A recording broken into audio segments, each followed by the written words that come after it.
पाकिस्तान में HIV के cases का फैलाव जारी है। सरकारी अदाद-ओ-शुमार के मुताबिक साल 2025 में मुल्क भर में 14,000 से ज्यादा नए केसेस रिपोर्ट हुए, यानी हर माह औसतन 1,000 से ज्यादा केसेस सामने आए हैं। हैरानकुन बात यह है कि साल के दूसरे हिस्से में केसेस की औसत पहले हिस्से के मुकाबले में ज्यादा रही, जो एक बढ़ते हुए रुझान की निशानदही करती है। माहिरीन कहते हैं HIV केसेस में इजाफे का असल मसला सिर्फ एक वजह नहीं है, बल्कि आगाही की कमी, टेस्टिंग से गुरेज और खतरनाक रवैयों का मजमुआ है। अगर मजमूई तस्वीर देखें तो मर्द 59% के साथ सबसे ज्यादा मुतासिर रहे हैं, खवातीन 23%, बच्चे 12%, जबकि ख्वाजा अफराद 5% केसेस में शामिल हैं। हमारे यहाँ पे पिछले कुछ 2-3 महीनों से मीडियाज़ के अंदर और डिफरेंट न्यूज़पेपर्स पे, चैनल्स पे ये रिपोर्ट्स आई हैं कि नंबर ऑफ़ केसेस जो हैं वो HIV के बहुत ज़्यादा हो गए हैं। तो एक चीज़ ध्यान में रखें कि हमारे यहाँ पे जो सर्वेलेंस सिस्टम होता है ना, आम लोगों को चेक करने वाला, टेस्ट करने वाला निज़ाम, वो नॉर्मल पॉपुलेशन के लिए HIV एड्स की टेस्टिंग का निज़ाम नहीं है। हम जो है वो की पॉपुलेशन होती है, स्पेसिफिक ग्रुप होते हैं जिनमें HIV की शरह बहुत ज़्यादा होती है, लाइक सेक्स वर्कर्स हैं, man having sex with man हैं, इंजेक्शन ड्रग यूज़र्स हैं, ठीक है ना, ऐसे जो लोग हैं ना, ट्रांसजेंडर्स हैं, इन लोगों की रेगुलर मॉनिटरिंग होती है। और ये इसको हम कहते हैं की पॉपुलेशंस। की पॉपुलेशंस वो हैं कि जिनके बिहेवियर बड़े ख़तरनाक होते हैं, जिसके अंदर HIV का चांस बढ़ जाता है, क्योंकि आपको पता है ये सेक्सुअली ट्रांसमिटेड डिजीज़ भी है।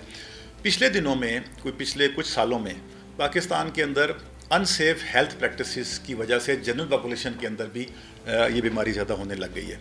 तो ये जो बढ़ाव आया है केसेस का, मेरे ख्याल में ठीक है, परेशानी की बात है, टेंशन की बात है, मिनिस्ट्री परेशान होगी, वो लोग भी परेशान होंगे। लेकिन इसमें एक पॉजिटिव पॉइंट जो मुझे नज़र आता है वो ये है कि HIV कभी भी सिम्टम की बेस पे रिपोर्ट नहीं होती। जब तक टेस्ट होके उसका टेस्ट पॉजिटिव ना आए, आप रिपोर्ट नहीं करते कि HIV है। तो इससे ये ज़ाहिर होता है कि आम आदमियों ने भी और बहुत सारे लोगों ने जनरल पॉपुलेशन के अंदर भी टेस्टिंग करवाना शुरू कर दी है।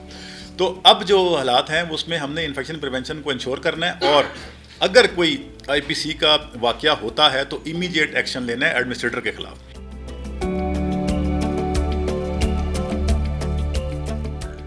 पाकिस्तान में HIV का जो मसला है वो ये है कि पाकिस्तान में HIV के केसेस बढ़ते जा रहे हैं और हर साल जो है इसमें इजाफा होता जा रहा है। HIV क्या होता है? HIV एक वायरस है जो कि दो तरीके से फैलता है। एक तो ये जो जिनसी रतूबतें हैं उनके ज़रिए फैलता है, और दूसरा ये खून के ज़रिए फैलता है। ये बीमारी जो है अफ्रीका में इसने बहुत तबाही मचाई, उसके बाद जो है एशिया के कुछ ममालिक में इसने बहुत तबाही फैलाई, और उसके बाद ये पाकिस्तान में अब ये बीमारी बहुत ज़्यादा तबाही फैला रही है। जिनसी रतूबतों के ज़रिए ये बहुत ज़्यादा फैलती है। HIV एक वायरस है जो कि मुंतकिल होता है एक शख्स से दूसरे शख्स में, और ये वायरस जो है ये कई साल तक खामोशी से जिस्म के अंदर रह सकता है।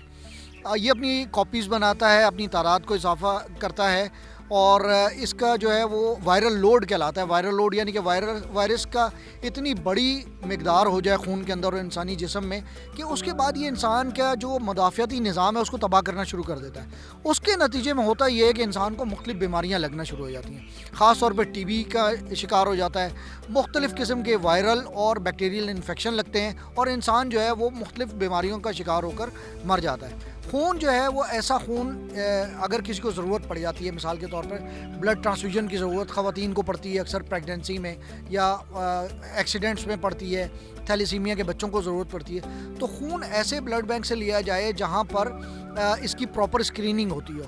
और प्रॉपर स्क्रीनिंग जो है उसको नेट टेस्टिंग कहते हैं, न्यूक्लिक एसिड टेस्टिंग, और ये पाकिस्तान में बहुत कम जगहों पर न्यूक्लिक एसिड टेस्टिंग होती है। पाकिस्तान में जो 70% जो खून है वो गैर महफूज अनस्क्रीन्ड ब्लड जो है वो लगता है, तो ये भी एक बहुत बड़ा सबब है HIV के फैलाने का। लेकिन जब मैं इस पे बात करता हूँ तो मुझे जो है शदीद तनकीद का निशाना बनाया जाता है। ये जो गेज़ राइट्स के लोग हैं वो मुझे जो है बहुत शदीद तनकीद का निशाना बनाते हैं। मैं ये कहता हूँ कि ये ग्रुप है, ये एक बहुत बड़ा ग्रुप है जहाँ पे HIV बहुत तेज़ी से फैल रहा है, और इसको रोकने की ज़रूरत है। गुज़िश्ता कई सालों से HIV केसेस को रिपोर्ट करने वाले सहाफ़ी वकार भट्टी के मुताबिक इस बीमारी से मुताल्लिक मुस्तनिद और मुकम्मल डेटा हासिल करना अब भी एक बड़ा चैलेंज है। माहिरीन ने खबरदार किया है कि अगर बर वक्त टेस्टिंग, मौसर आगाही और दुरुस्त डेटा पर तवज्जो ना दी गई तो ये बढ़ते हुए केसेस आने वाले वक्त में एक बड़े सेहत के बहरान की शक्ल इख्तियार कर सकते हैं।